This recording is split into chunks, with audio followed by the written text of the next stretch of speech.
요새 현장에 뭐 큰 문제는 없고요. 네, 지금 제주 쪽은 그래도 계획대로 생산이 진행되고 있어서 어, 문제가 없고. 공정은 잘 진행되고 있는지, 작업자가 불편한 점은 없는지, 보고서에 없는 현장의 변화까지 직접 확인합니다. 네, 충방전도 잘 되고 신속한 있고. 수리를 강조하는 건 자동차란 누군가의 소중한 일상이기 때문이죠. 창업 당시부터 최성진 대표가 만들고자 했던 건 다시 단순한 수리 기술 그 이상이었습니다. 업스케일링을 통해 다 쓴 배터리에 새로운 에너지를 불어넣는 긍정의 가치였는데요. 자전거 배터리로 시작된 기술은 친환경 차의 생태계를 만드는 핵심 기술로 발전했습니다. 그리고 배터리 내부의 셀에서 포엔의 경쟁력을 찾아냈죠. 차량에서 분리된 배터리를 모두 차량에 사용할 수 있는 건 아닙니다. 배터리에 남아있는 성능과 안전 상태에 따라 다시 차량으로 돌아가거나 다른 용도로 전환되기도 한다는데요. 최성진 대표는 폐배터리의 다음 길을 3가지 방식으로 정의했습니다. 배터리를 다시 사용하는 방법을 총 3가지를 처음에 미국 학회에서 얘기를 했었습니다. 그게 재제조, 재사용, 재활용입니다. 재제조는 원래 차량에 배터리를 썼다가 떼서 다시 원래 목적에 맞게 차량에 넣는 거를 재제조라는 용어를 씁니다. 그리고 배터리를 떼서 그거를 차량이 아니라 다른 용도로 쓸 수 있거든요. 그걸 재사용이라고 합니다. 통상은 ESS 에너지 저장 장치를 만드는 일들을 한국에서 많이 하고 있습니다. 그리고 만약에 그게 안 된다라고 하면 그 배터리를 그냥 버리는 게 아니라 재활용, 리사이클링을 통해서 그 안에 있는 원소를 다시 뽑아갖고 셀을 만들 수 있는 양극재에 다시 함유를 합니다. 이번엔 다 쓴 배터리가 어떤 과정을 거쳐 재제조되고 다시 도로로 나가게 되는지 그 제조 현장을 따라가 봅니다. 아니요, 됐습니다.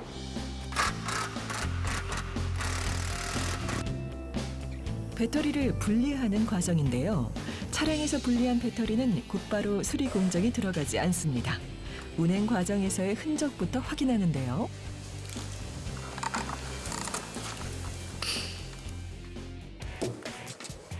배터리에 남은 작은 흔적 하나도 놓칠 수 없습니다.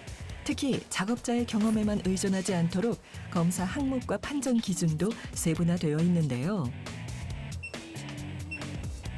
이렇게 정해진 순서에 따라 상태를 확인하며 다음 공정으로 보내도 될 배터리를 1차적으로 선별합니다.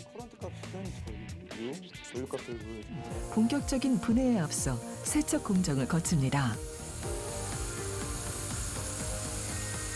배터리 팩은 부품과 배선이 복잡하게 맞물려 있는 만큼 손 닿기 어려운 틈새 오염까지 꼼꼼하게 제거해야 하는데요. 이제 세척을 끝낸 배터리 팩을 열어 고장이 확인된 모듈을 분리합니다. 부품 교체가 끝나면 배터리는 다시 진단 장비에 연결됩니다. 네, 맞습니다. 모듈 간의 전압과 성능이 제대로 균형을 이루고 있는지, 그리고 충전과 방전 과정에서 이상은 없는지를 수치와 데이터로 검증하는 건데요.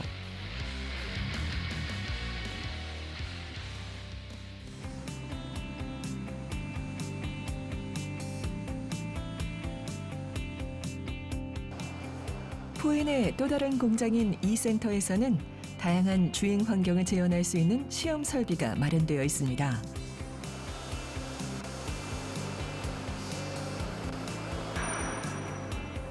기온에 따라 달라지는 배터리의 성능을 실제와 똑같은 환경에 놓고 확인하려는 건데요.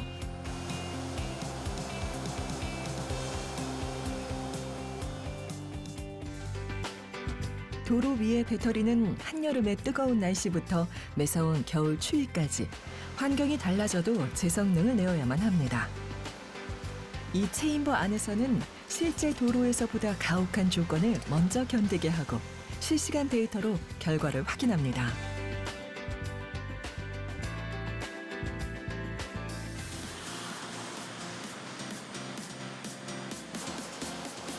모든 과정을 거치고 조립을 마친 배터리는 이제 마지막 관문을 통과해야 합니다.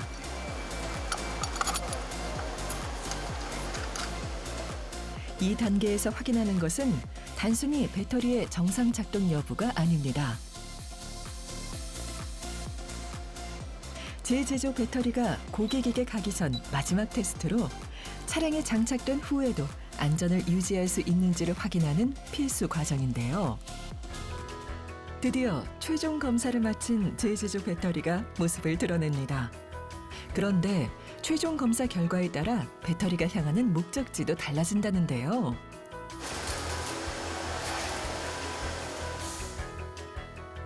자동차나 에너지 저장 장치 등 남아있는 성능에 따라 가장 알맞은 쓰임으로 배터리의 두 번째 생애를 찾아가는 겁니다.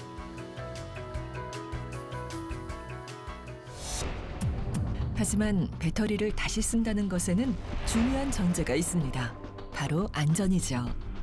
작은 결함도 큰 사고로 이어지는 배터리 화재에 대한 불안이 커질수록 재제조 배터리가 넘어야 할 검증의 기준은 더욱 엄격한데요. 포엔의 연구소에서는 현장에서 확보한 데이터와 연구소의 분석 결과를 연결해 진단과 수리 기술을 더욱 고도화하고 안전을 보다 객관적 데이터로 증명하고 있습니다. 새로운 시장을 먼저 선택한 기업 포엔에겐 앞선 기회만큼이나 긴 기다림의 시간도 있었습니다. 그중 가장 큰 위기는 배터리 화재에 대한 불안감으로 시작된 전기차 시장의 정체였는데요. 사실은 위기였어요.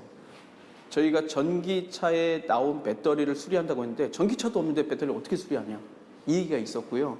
실제 저희가 투자자들의 투자를 받으려고 다녔을 때 그런 얘기들이 되게 많았습니다. 캐즘의 위기 동안 저희는 준비를 했습니다. 그러면 어떻게 이 캐즘을 극복하고 전기차 시장이 왔을 때 배터리를 조금 더 안전하게 만들어 드릴 것인가. 그래서 예전에는 처음 시작할 때는 저희가 모듈만 교환하는 형태를 했다가 지금은 셀 치환까지 할 수 있는 기술 개발을 지속적으로 하면서 어떻게 보면 셀 치환해서 만들 수 있는 글로벌 메이커는 아직까지는 없거든요. 시장의 속도가 느려지는 동안 포엔은 기술의 깊이를 더했습니다. 그리고 국내에서 쌓은 기술과 데이터로 해외 진출의 기반을 만들어 나갔는데요.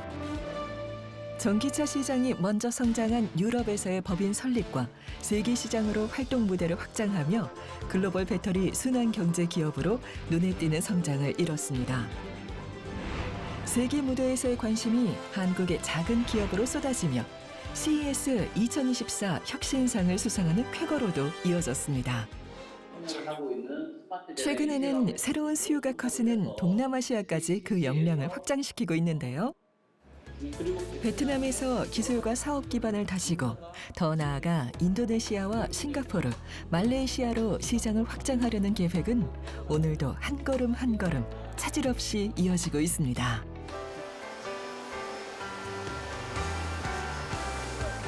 그런데 포엔의 현장에서는 좀 특이한 점이 보입니다.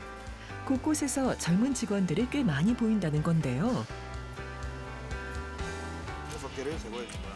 바로 계약학과 학생들인 대학생 인턴 직원입니다. 그래서 내가 저기를 하나 지금 떼놨어 일부러. 커넥터도 다 제거를 해줘야 돼서 지금 꽤나 할 일이 많어.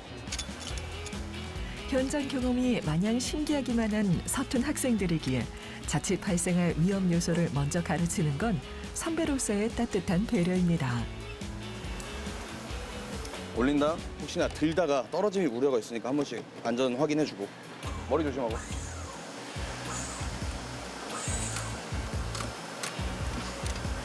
잘하네.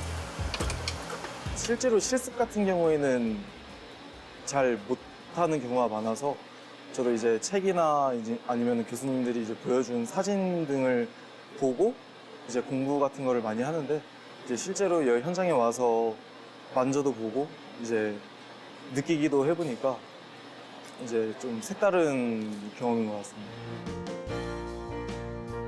포엔의 기술은 미래로 이어지고 회사의 성장과 함께 자신의 미래를 키워가는 이들. 이들에게 포엔은 기술을 익히는 현장이자 더 나은 미래를 받쳐주는 든든한 디딤돌입니다. 일단 국내에서 저희가 성장을 잘해서 일단은 국내에서 넘버원이 되고 글로벌로도 넘버원이 돼서 가장 좋은 거는 직원들이 자부심을 갖고 일할 수 있는 회사가 되는 거. 왜 넘버원으로 가느냐? 사실 뭐 급여도 많이 올라갈 거고 이런 것도 다 있지만 직원들의 자부심 있는 회사, 그 자부심이라는 거는 친환경차들을 고객들이 쓸 때 믿고 맡길 수 있는 회사가 되는 게 가장 큰 목표가 되겠습니다.